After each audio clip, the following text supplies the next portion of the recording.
Assalamualaikum warahmatullahi wabarakatuh.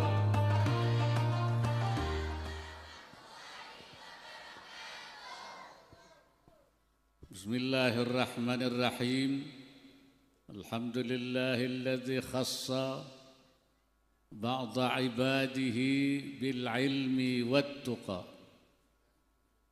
Wassalatu wassalamu ala Sayyidina wa Habibina wa Syafi'ina wa Maulana Muhammad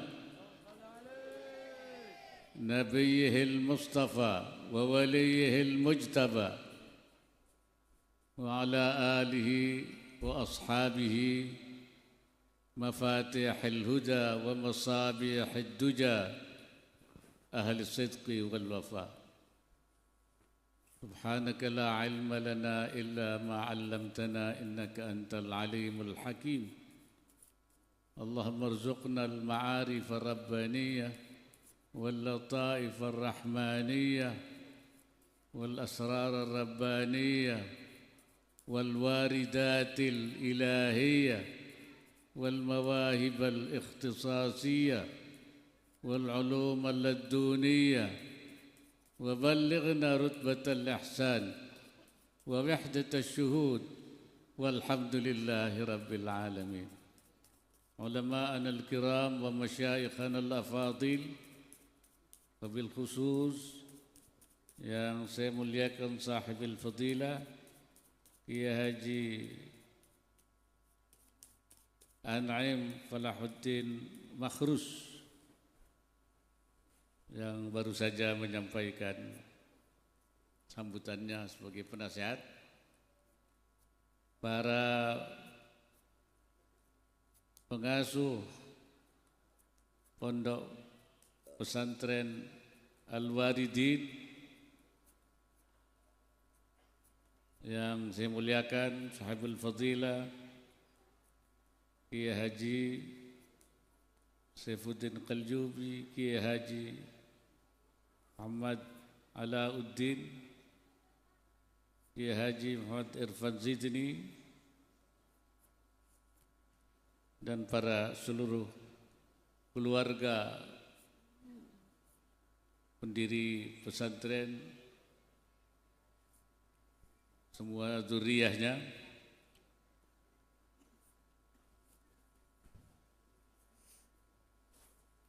Yang saya hormati Gus Sulah Mojokerto, Gus Zaman Gerobokan, penasihat Majelis Sholawat Gandrung Nabi, ya.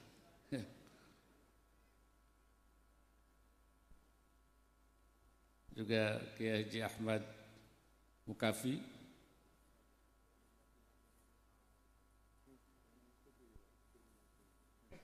juga Bapak Agus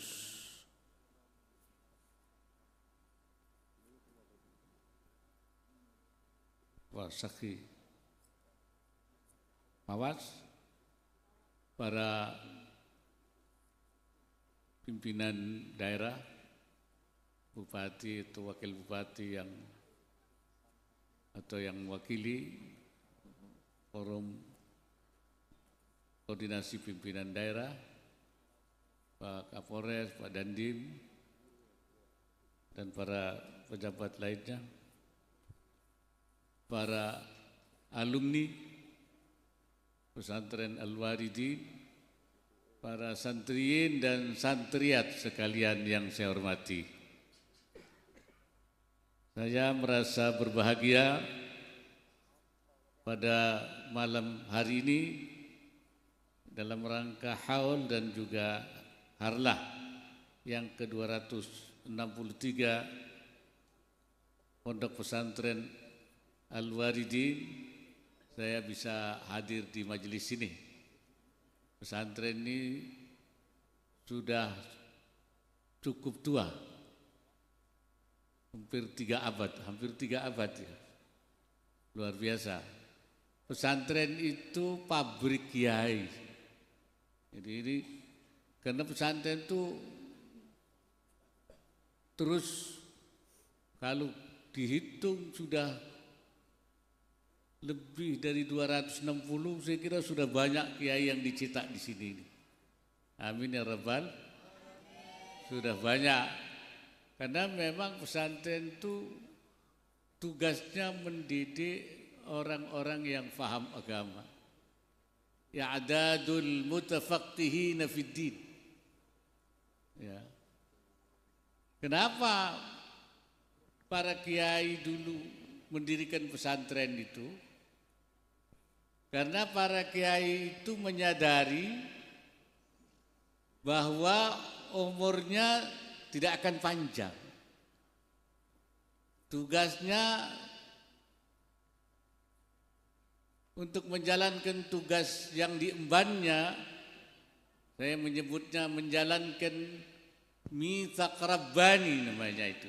Kiai itu punya mitsaq rabbani, punya kesepakatan dengan Allah untuk menjalankan tugas, melakukan dakwah ilallah. Sebenarnya perjanjian itu bukan perjanjian ulama dengan Allah langsung. Tapi perjanjian untuk menyampaikan dakwah itu perjanjian Allah dengan para nabi. Para nabi. Dikata Allah dalam Al-Quran, wa idh akhadna minan nabiyyina mitsaqahum. Dan telah kami mengambil dari para nabi akan mitsak mereka, janji mereka. Wa minka, dan dari engkau Muhammad. Nabi Muhammad juga ada janjinya dengan Allah. Wa min Nuhin, dan dari Nabi Nuh. Wa Ibrahim, dan dari Nabi Ibrahim. Wa Musa, dan dari Nabi Musa. Wa Isa bin Maryam, dan dari Isa ibnu Maryam. Wa akhadna minhum mitsaqan ghalidha, dan saya mengambil janji dari para nabi itu, kata Allah, dengan perjanjian yang berat. Jadi nabi dengan Allah ada perjanjian berat karena dakwah itu berat. Menyampaikan pesan-pesan Allah itu berat, bukan soal gampang itu, ya. Tetapi karena para ulama itu adalah sebagai pewaris Nabi, al-ulama warathatul anbiya, maka musugas mitsak para nabi menjadi mitsaknya para ulama. Dan mitsak itulah yang disebut mitsakan ghalidha. Tapi karena ulama itu tidak terus umurnya panjang, ada batasnya, maka para ulama harus menyiapkan penerusnya, penggantinya. Pertama karena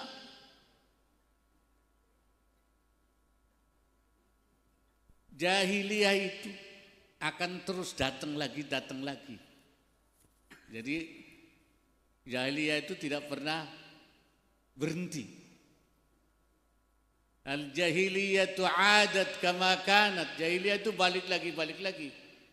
Kullama zaharatil jahiliyah arsalallahu nabiyyan wa rasulah.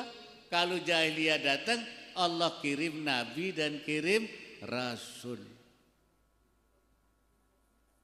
Datang jahiliyah, Allah kirim Nabi Nuh. Datang lagi, kirim Nabi Ibrahim. Datang lagi, kirim Nabi Musa. Datang lagi, Allah kirim Nabi Isa. Datang lagi, Allah kirim Nabi Muhammad. Datang lagi, enggak ada Nabi. Nabinya enggak ada, sudah habis ya. Karena Nabi Muhammad adalah khatamun nabiyyin. La innahu la nabiyya ba'di. Enggak ada Nabi sesudah Nabi Muhammad. Lah tugasnya siapa yang melanjutkan? Pewarisnya. Wasatakunu khulafa, kemudian akan datang para khulafa, pengganti-pengganti, yaitu siapa? Ulama. Ulama ummati, kata Nabi, ka Bani Israila, ulama umatku kayak nabinya Bani Israel. Nah, ulama ganti lagi, muncul ulama lagi, ya. Kalau sudah ganti lagi, maka harus, itulah sebabnya maka ulama membuat pesantren, menyiapkan penggantinya supaya melanjutkan tugasnya. Karena apa? Karena kalau ulama meninggal, ilmunya dibawa. Jadi kalau meninggal kiai itu ilmunya dibawa. Kalau rumahnya dibawa apa tidak? Tidak. Mobilnya, sawahnya, istrinya. Kalau istrinya dibawa, enggak ada yang mau jadi istri kiai. Kalau mati dibawa. Ilmunya ditinggal. Ilmunya dibawa, enggak ditinggal. Ilmunya dibawa.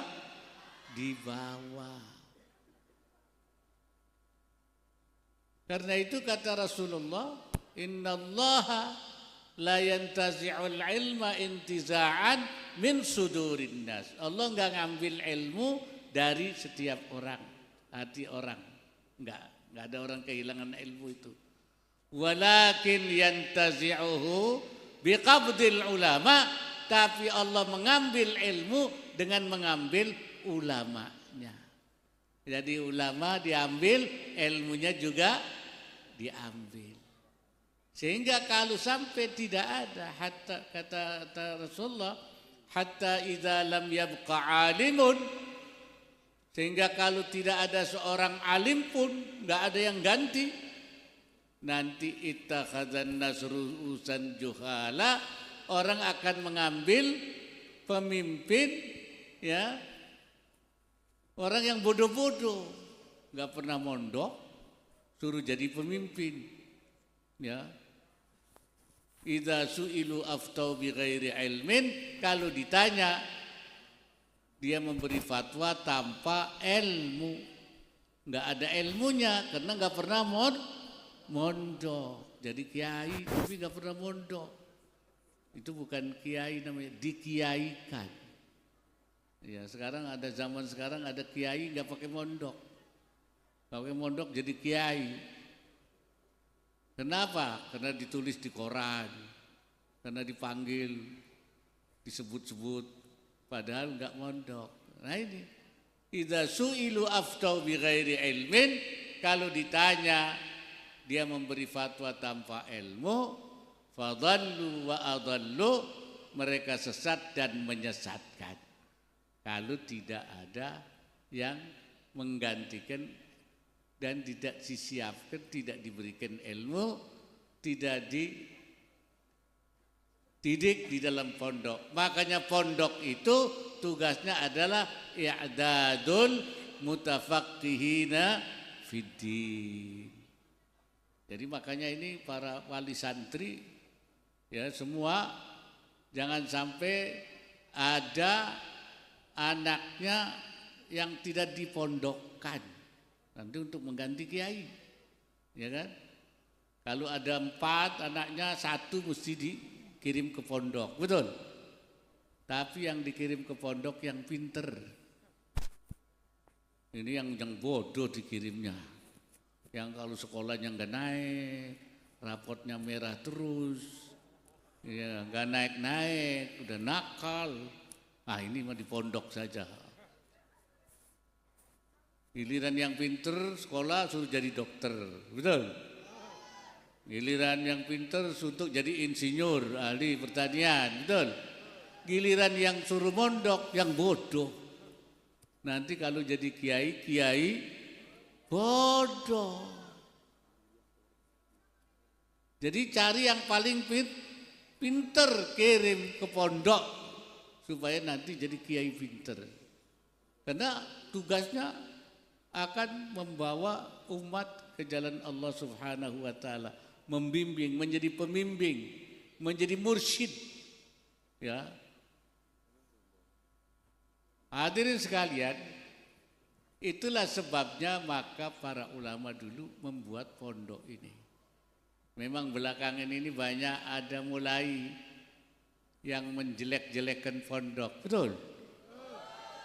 Pondok dikatakan inilah, itulah, supaya orang nggak mau mondok. Nah ini bahaya ini.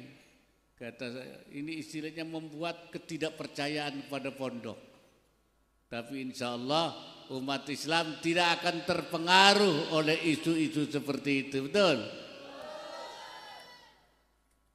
Ini kalau ini namanya ingin mematikan, membubarkan pabrik kiai. Nah kalau kiai nggak ada pabriknya, nanti nggak ada kiai lagi ke depan. Ya, kalau sampai pondok itu tidak ada santrinya, nggak ada lagi kiai ke depan. Wah itu akan bahaya. Banyak kiai saja susah sekali mengajak umat, betul? Masya, apalagi sekarang. Sekarang ini kan zamannya orang banyak dibuat bingung. Banyak terjadi kesaruan. Katanya bahasa yang disebut sekarang zamannya post-truth. Post-truth itu pasca kebenaran. Artinya apa? Antara benar yang salah itu tidak jelas. Ya, sekarang ini. Akibat apa? Akibat adanya setan gepeng itu. Ya betul. Itu yang ada di tasnya ibu-ibu itu.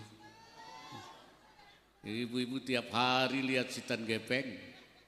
Bangun tidur sudah lihat setan gepeng. Sampai malam setan gepeng.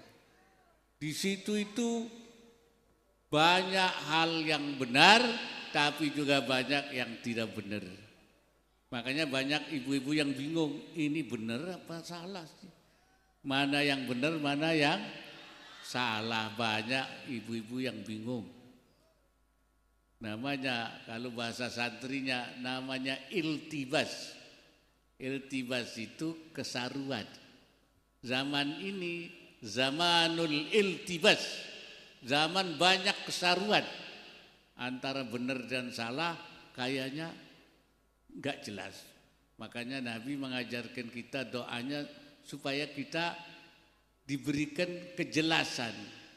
Doanya Allahumma arinal haqqa haqqa warzuqna tiba wa arinal batila batila warzuqna tinaba.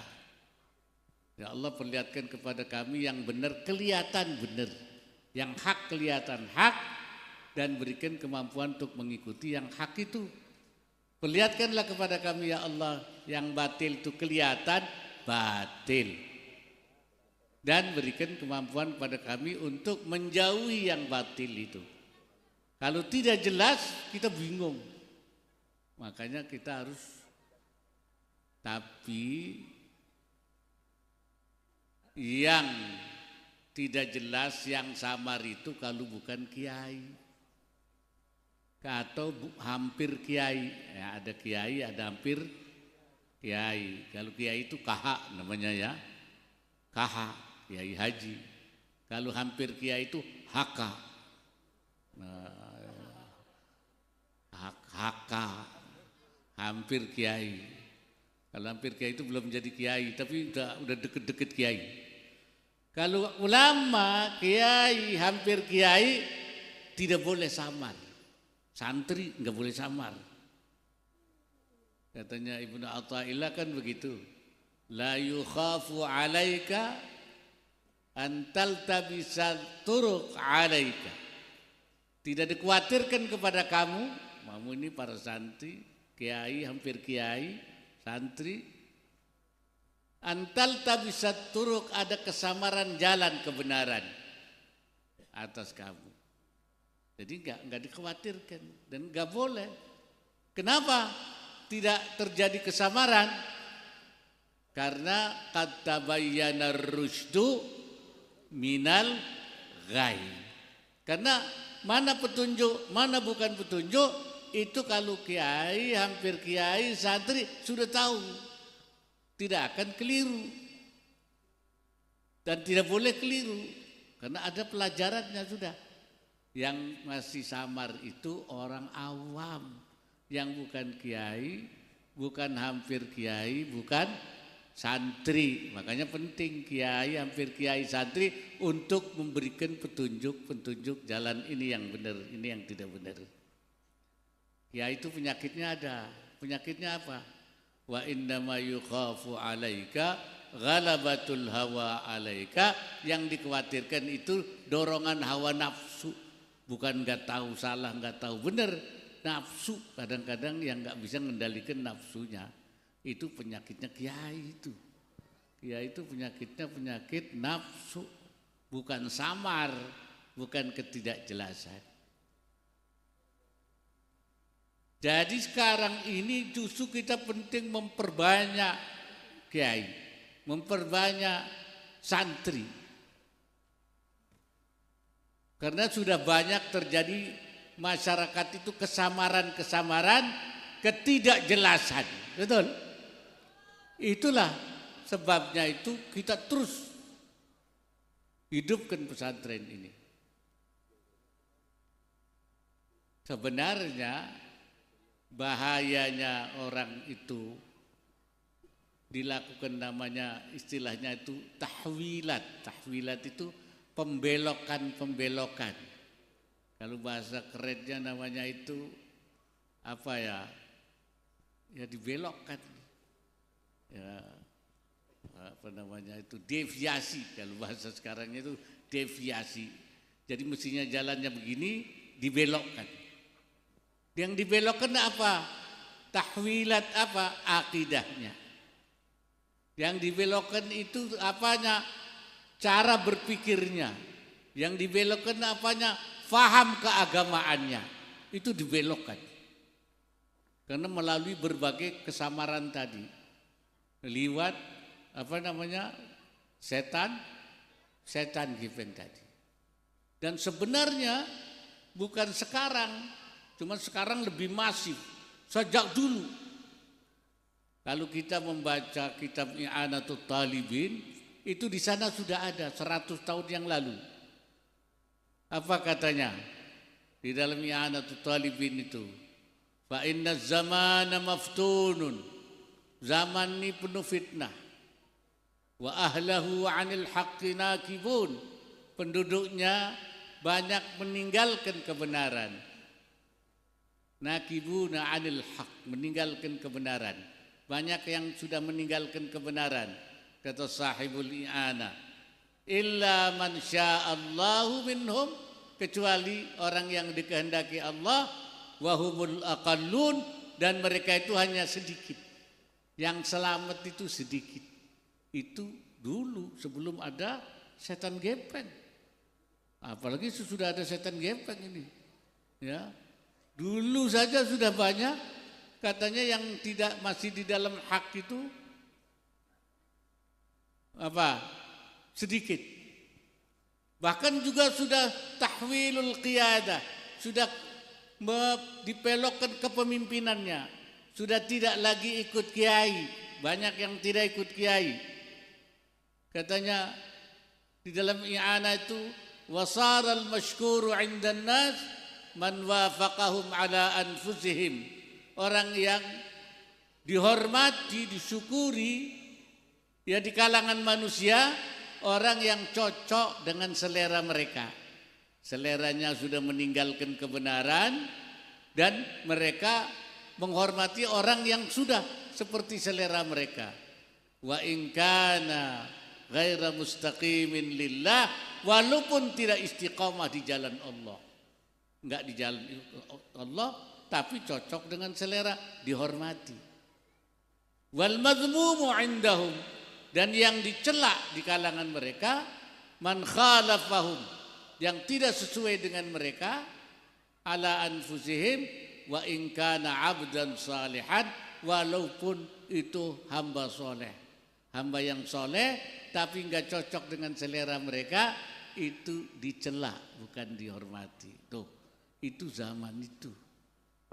Inilah makanya Kiai prihatin, makanya terus berjuang bagaimana mengembalikan mereka ke jalan Allah Subhanahu wa ta'ala. Makanya jangan jauh-jauh dari kiai, jangan jauh-jauh, sebab banyak macam-macam, ya, banyak ajakan-ajakan, banyak yang membelokkan kita dari jalan Allah.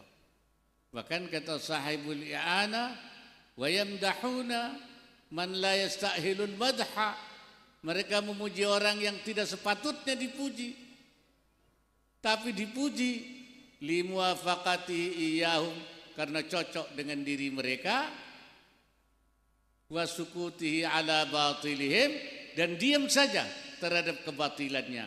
Nah, orang yang cocok dan tidak membiarkan kebatilan, itu yang dipuji, mestinya tidak dipuji. Sebaliknya, wa yadhummuna man lam yuwafiquhum, yang tidak sesuai dengan mereka, wa yunsihum fi dinihim, dan menasihati agama mereka. Inilah ciri-ciri zaman itu. Pasti yang kesininya itu semakin, karena adanya tadi disrupsi informasi namanya, ada informasi yang keliru, yang terbolak-balik, yang terdisrupsi, sehingga banyak orang yang terbawa, yang dipengaruhi apanya, akidahnya banyak yang nyimpang, ya, bukan kepada Allah, tapi sering mintanya kepada manusia, betul? Bukan datang kepada Allah, datangnya kepada dukun, betul? Akidahnya menyimpang, cara berpikirnya menyimpang, tidak berpikir menurut logika keimanan, mantik imani, tapi juga mantiknya mantik kepentingannya, yang bisa hanya material, hanya kepentingan duniawi, tidak pernah sesuai dengan ajaran imannya, tuntunan imannya. Fahamnya banyak yang menyimpang. Ada faham yang hanya memegang Quran hadis saja, ya, namanya fahamnya itu faham, kalau bahasa sekarangnya namanya faham tekstualism. Kalau bahasanya Imam Al-Qarafi, fahamnya itu faham namanya itu al-jumud 'alal manqulat, ya, dia statis terhadap teks-teks Quran dan hadis saja, ya. Ini faham ini kalau sekarang namanya faham Wahabi. Muncullah faham-faham. Ada lagi faham yang liberalism, yaitu paham yang dia maslahat, bisa mengalahkan kepada nas Al-Quran, kalah oleh pikiran manusia. Jadi macam-macam. Makanya hati-hati, itu banyak faham-faham yang menyimpang. Nah, para ulama itu mencetak, menjaga umat dari akidah menyimpang, dari cara berpikir yang menyimpang, dari faham yang menyimpang. Jadi anil i'tiqadatil fasidah wa anil afkaril munharifah wa anil afhamil munharifah. Karena itu santri ke depan, ini para santri ini harus lebih pinter. Harus lebih pinter dari kiai yang lama. Karena tantangannya ke depan makin banyak, makin besar. Yaitu tadi informasi yang mengacaukan. Karena itu setan gepeng itu, ya, itu makin ke depan makin bahaya. Harus lebih pintar dari Ki An'im, harus lebih pintar dari saya, harus pintar dari para kiai pengasuh ini, harus lebih pintar di depan. Sanggup? Ini santri-santri sanggup? Iya, harus lebih pintar. Harus seperti apa santri ke depan? Nah, pertama itu harus ilmunya yang banyak. Ilmu yang banyak, harus pelajari terus, jangan males-males mencari ilmu. Nanti sesudah tamat dari sini, ya, sampai di sini sampai apa, cari lagi terus sampai katanya di dalam syarahnya Hikam itu, ya, di dalam Iqadul Himam, Katanya di sana harus wa yafhamuna 'anillahi fi kulli syai. Faham dari Allah tentang segala sesuatu. Faham semua hal.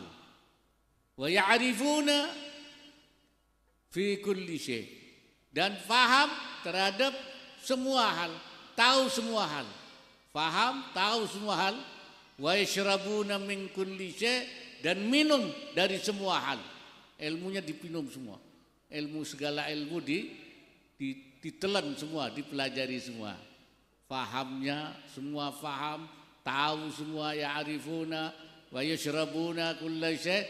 Nah, kalau sudah begitu, kata di dalam Iqadul Himam, maka wa idza kanu kadzalik faqad istaqallu bi anfusihim.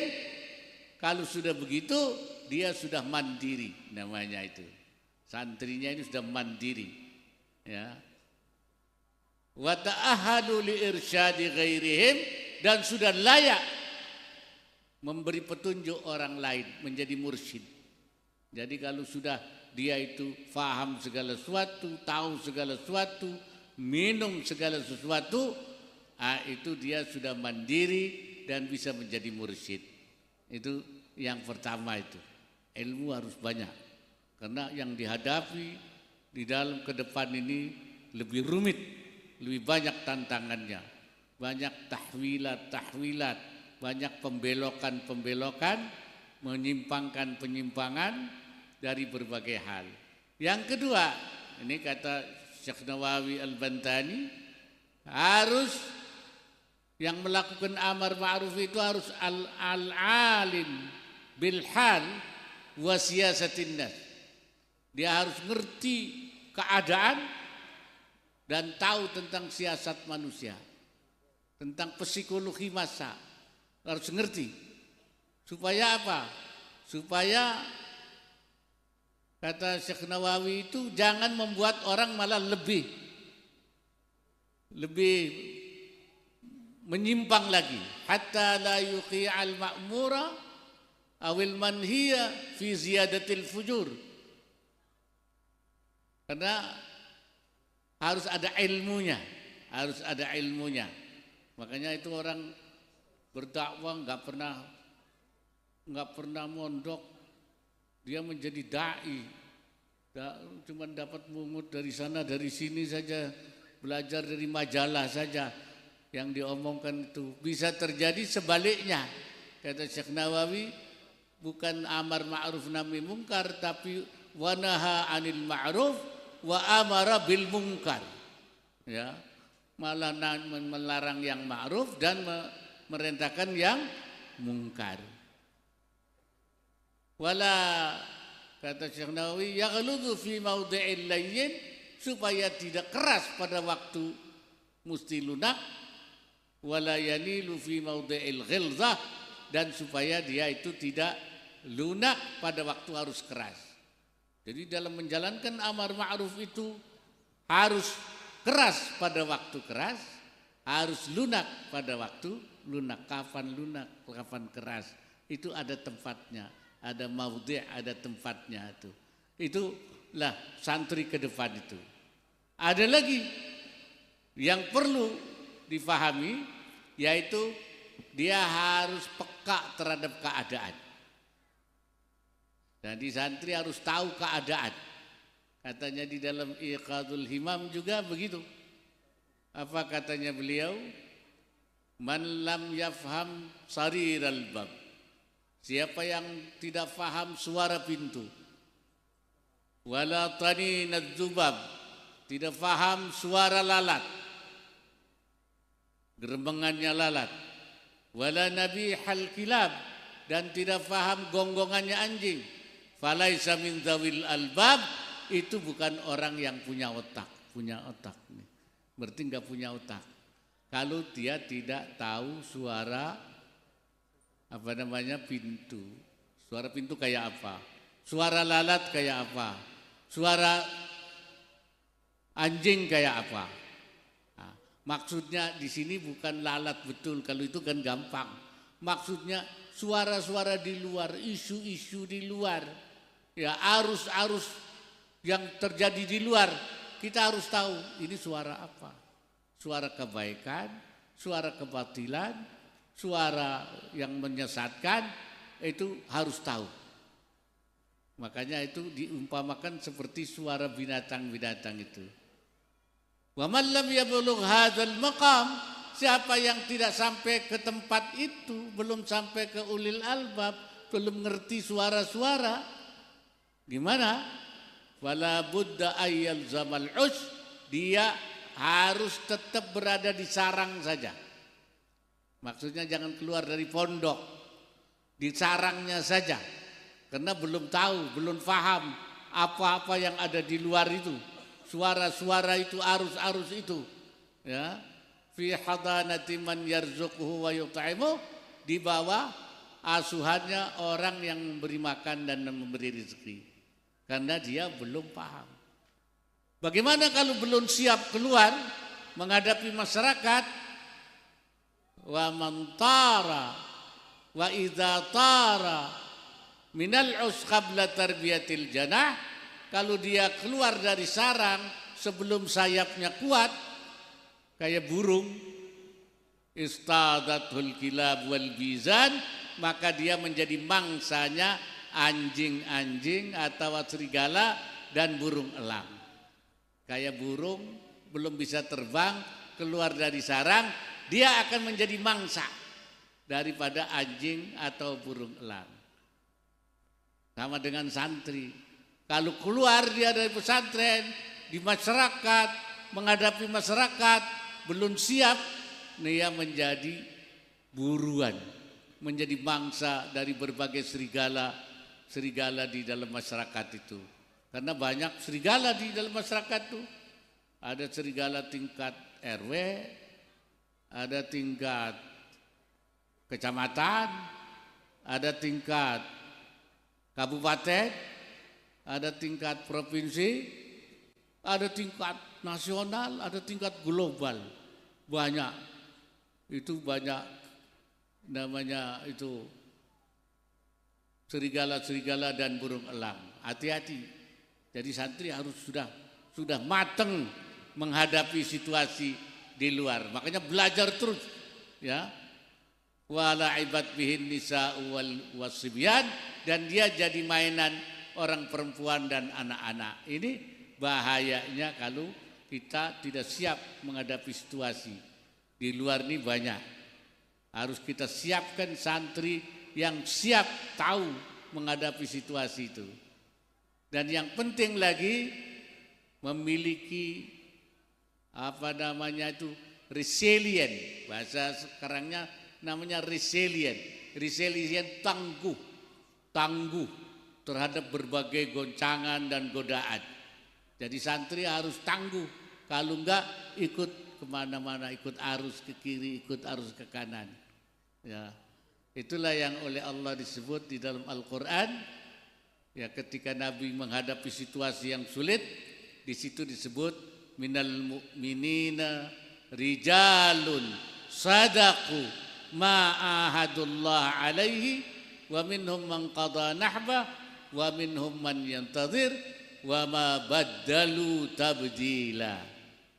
Di antara orang mukmin itu ada rijalun sadaqu ma'ahadullah, adalah orang-orang yang sadaqu ma'ahadullah, bermegang teguh, bersikap benar terhadap janjinya kepada Allah, komitmennya kepada Allah. Dia berjanji kepada Allah ketika keluar dari pesantren, janji mau menjalankan dakwah ilallah, mengajak orang ke jalan yang benar. Itu sadaqu ma'ahadullah. Wa minhum man qada nahba, ada yang sudah liwat, sudah meninggal. Wa minhum man yantazir, masih ada yang hidup. Wa ma baddalu tabdila, dan mereka tidak mengubah sikapnya itu. Apapun, keadaan apapun, dalam situasi apapun, dia tetap memegang teguh menjalankan jalan Allah Subhanahu wa ta'ala. Itulah yang penting itu. Jadi harus ilmunya cukup. Yang kedua, ngerti situasi. Kemudian peka terhadap masalah. Kemudian yang keempat, tangguh, ya. Dan bersama-sama kita menjalankannya dengan para ulama.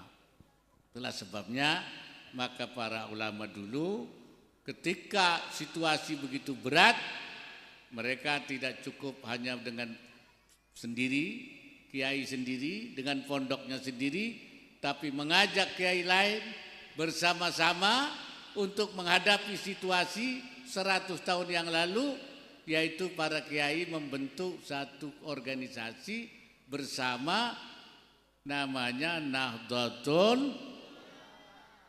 Jadi NU itu adalah karena kiai sadar bahwa situasi yang dihadapi tidak cukup dihadapi oleh sendiri-sendiri kiai.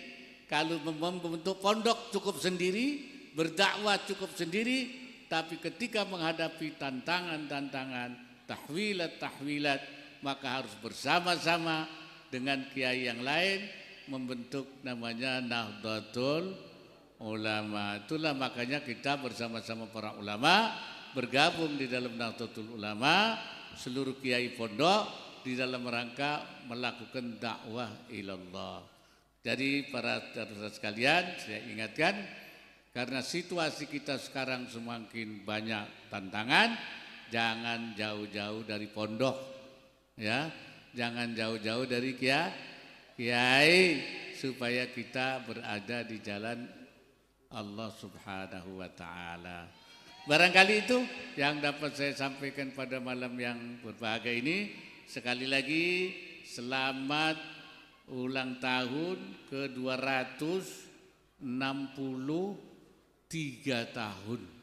Ini cukup tua, cukup lama seperti tadi KKNM, bahwa pondok ini bisa bertahan sekian lama, tentu ini bukan hal yang mudah, ya, karena masing-masing sudah bersama-sama bisa membangun kebersamaan, ya. Kemudian yang kedua juga mampu menghadapi tantangan yang berat dan juga dengan kesabaran dan ketekunan. Tentu saja sesuai dengan namanya ini Al-Waridin, ya. Warid. Kalau warid itu sebenarnya dari Allah, ya.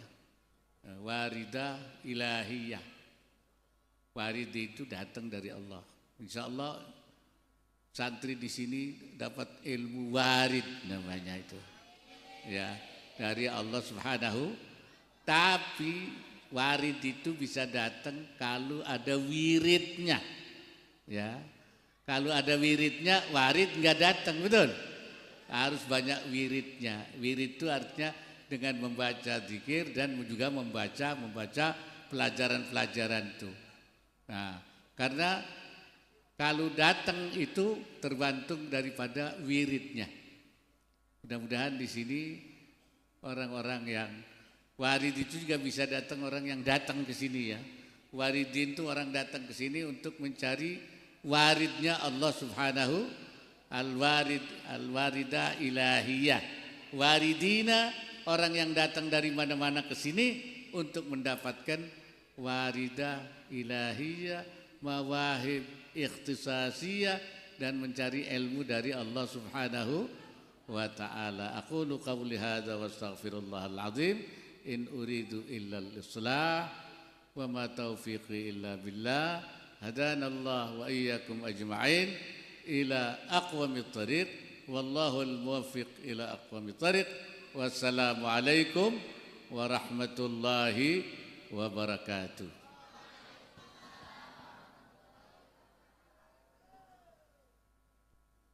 Kan masih ada nanti. Sekarang doa dulu, ya, gitu. Ini doa belum terakhir, sebab nanti kan ada ceramah lagi, ya, ada, ya. Nanti doa lagi. Baik, ini doa pertama. Amin. Bismillahirrahmanirrahim. Alhamdulillahirabbil alamin. Hamdasy syakirin, hamdan na'imin, hamdan yuafi ni'amahu wa yudafi niqamahu wa yukafi mazidah. Ya Rabbana lakal hamdu wa lakal syukru kama yanbaghi li jalali wajhikal karim wa 'azimi sultanik. Shallallahu ala sayyidina Muhammad wa ala sayyidina Muhammad. Allahumma hdina bihudak واجعلنا ممن يسارع في رضاك ولا تولنا وليا سواك ولا تجعلنا ممن خالف أمرك وعصاك. اللهم نسألك في خير ما سألك به سيدنا ونبينا محمد عبدك ورسولك، ونعوذ بك من شر ما استعاذك منه سيدنا ونبينا محمد عبدك ورسولك. اللهم نسألك مسألة الصالحين، ونسألك مسألة العارفين، ونسألك مسألة المقربين. اللهم نسألك من العقول أوفرها، ومن الأذهان أصفاها، ومن الأعمال أزكاها، ومن الأخلاق أطيبها، ومن الأرزاق أجزلها، ومن العافية أكملها، ومن الدنيا خيرها، ومن الآخرة نعيمها. اللهم ارزقنا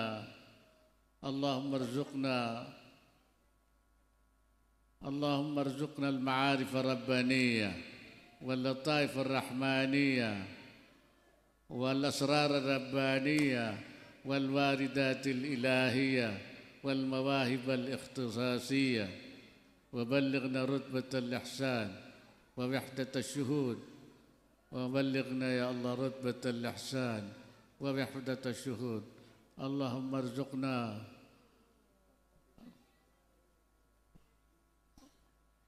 علم الأولين وعلم الآخرين، وارزقنا فهم النبيين وحفظ المرسلين وإلهام الملائكة المقربين.